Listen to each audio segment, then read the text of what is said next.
নমস্কার বন্ধুরা, ভিল স্টাইল কুকিংয়ে আপনাদের সবাইকে স্বাগত। আবারও হাজির হয়ে গেছি একটি নতুন রেসিপি নিয়ে। পটলের অনেক রকম রেসিপি আপনারা খেয়ে থাকেন। আজকে আমি পটলের একদম নিরামিষ রেসিপি বানিয়ে দেখাবো। এটা সত্যি খেতে খুবই ভালো লাগে। তার জন্য প্রথমে আমি একটা মশলা তৈরি করে নিয়েছি কাজু, 3টে কাঁচা পাকা লঙ্কা, 1 টেবিল চামচ পোস্ত, আর নিয়েছি জিরে আর ধনে একসঙ্গে মিহি করে বেটে নেব শিলনোড়াতে বাটার মশলার স্বাদ কিন্তু একদম অন্যরকম হয়। আর এখানে গরম মশলাটাও বেটে নিচ্ছি, জায়ফল, জয়িত্রী, আর একটু নিয়েছি দারচিনি, লবঙ্গ আর এলাচ। সবগুলোকে ভালো করে আমি বেটে নিয়েছি। এদিকে আলু আর পটলটাকে আমি কেটে দিয়ে পরিষ্কার করে নিয়েছি। এবার দিয়ে দেব লবণ আর হলুদ মাখিয়ে আলু আর পটলটাকে আমি 5 মিনিট রেখে দেব। দিয়ে দিয়েছি পরিমাণ মতো লবণ আর দিলাম হলুদ আর লবণ দিয়ে পটলগুলোকে খুব ভালো করে এভাবে মেখে নিতে হবে। আমি পটলের পুরো খোসাটা কিন্তু ছাড়াইনি, অল্প অল্প রেখেছি। পটলের সত্যি অনেক রকম রেসিপি হয়ে থাকে, আমি এই রেসিপিটা বানিয়েছি একদম অন্যভাবে। আপনারা একবার হলেও এই রেসিপিটা বানিয়ে দেখবেন। এটা ভাত, পরোটা সবার সঙ্গে খেতে কিন্তু দারুণ লাগে। পরোটা বা রুটির সঙ্গে খেলে একটু ঝোলটা কম রাখবেন, আর ভাতের সাথে খেলে একটু ঝোলটা বেশি রাখবেন। এদিকে আমি কড়াইটা বসিয়ে দিয়েছি, কড়াইটা গরম হয়ে গেছে। দিয়ে দিয়েছি বেশ খানিকটা সর্ষের তেল। এবার দিয়ে দেবো পটলগুলোকে আমি একদম লাল লাল করে ভেজে তুলে নেব। পটলগুলো যত ভাজা হবে এই রান্নার স্বাদটা কিন্তু ততই ভালো হবে। পটলটাকে এভাবে ঢেকে ভাজলে খুব তাড়াতাড়ি নরমও হয়ে যায় আর ভাজাও হয়ে যায়। পটলটা আমার ভাজা হয়ে গেছে, তুলে নিয়েছি। এবার আমি ওই তেলের মধ্যে আলুটাকেও দিয়ে দিয়েছি। আলুটাকেও আমি লাল লাল করে ভেজে তুলে নেব। এবার ওই তেলের মধ্যে আমি কিন্তু আর তেল দিলাম না, যেটুকু তেল ছিল সেই তেলের মধ্যেই রান্না করছি। দিয়ে দিয়েছি জিরে, শুকনো লঙ্কা, তেজপাতা, ফোড়নটাকে আমি 1 মিনিট মতো নাড়াচাড়া করে নিয়েছি। ফোড়নটা থেকে খুব সুন্দর গন্ধ বেরোচ্ছে। এবার দিয়ে দিলাম বেটে রাখা আদা, দিয়ে দেবো টমেটো কুচি, একটা টমেটোকে কুচি করে নিয়েছিলাম সেটাও দিয়ে দিলাম। টমেটোটাকে দিয়ে ভালো করে নাড়াচাড়া করে নিতে হবে যতক্ষণ না টমেটোটা গলে গলে যাচ্ছে। আপনারা চাইলে এখানে টমেটোটাকে পেস্ট করেও দিতে পারেন। আমি যে মশলাটা বেটেছিলাম সেটা দিয়ে দিলাম।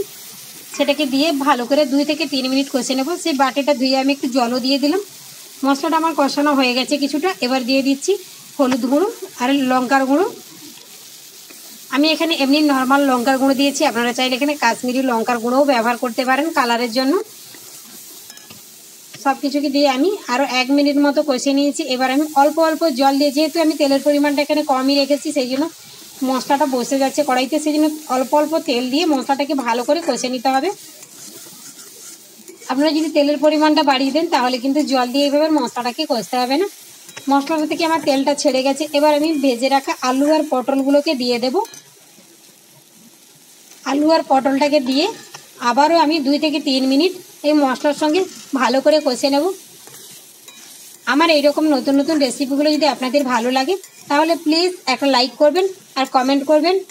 যারা আমার চ্যানেলে নতুন তারা চ্যানেলটিকে অবশ্যই সাবস্ক্রাইব করবেন। নতুন পুরনো সব বন্ধুদের ধন্যবাদ পুরো ভিডিওটা দেখার জন্য। আমার এই ভিডিওগুলোকে বেশি বেশি করে শেয়ার করবেন যাতে আপনাদের বন্ধু বান্ধব আত্মীয় স্বজনের কাছে পৌঁছে যায়। এবার আমি দিয়ে দিলাম ঝোলটা আপনারা যেমন খেতে চাইবেন সেই রকমভাবেই জলটা দেবেন। আমি এটা ভাতের সাথে খাবো ওই জন্য একটু ঝোলটা বেশি রেখেছি। দিয়ে দিলাম পরিমাণ মতো লবণ দিয়ে এটাকে ভালো করে ফুটিয়ে নিতে হবে। আলু আর পটল কিন্তু ভাজার সময় অনেকটাই সেদ্ধ হয়ে গেছে, এর খুব বেশি সময় লাগবে না রান্না হওয়ার জন্য। রান্নাটা আমার শেষের পথে। দেখুন কালারটাও সুন্দর এসেছে আর খুব সুন্দর একটা গন্ধও বেরোচ্ছে। নিরামিষ রান্নার টেস্ট কিন্তু সত্যি আলাদা হয়ে থাকে। আলু আমার সেদ্ধ হয়ে গেছে। এবার আমি ওপর থেকে যে গরম মশলাটা বেটে রেখেছিলাম সেটা দিয়ে দিলাম। দিয়ে আমি 1 মিনিট মতো ফুটিয়ে নামিয়ে নেব। রান্নাটা আমার কমপ্লিট হয়ে গেছে, নামিয়ে দেখাচ্ছি কেমন হয়েছে। দেখুন কত সুন্দর লাগছে দেখতে না। দেখা হবে আবারও কোনো দিন, আবারও কোনো নতুন রেসিপি নিয়ে। ততক্ষণ সবাই ভালো থাকুন, সুস্থ থাকুন।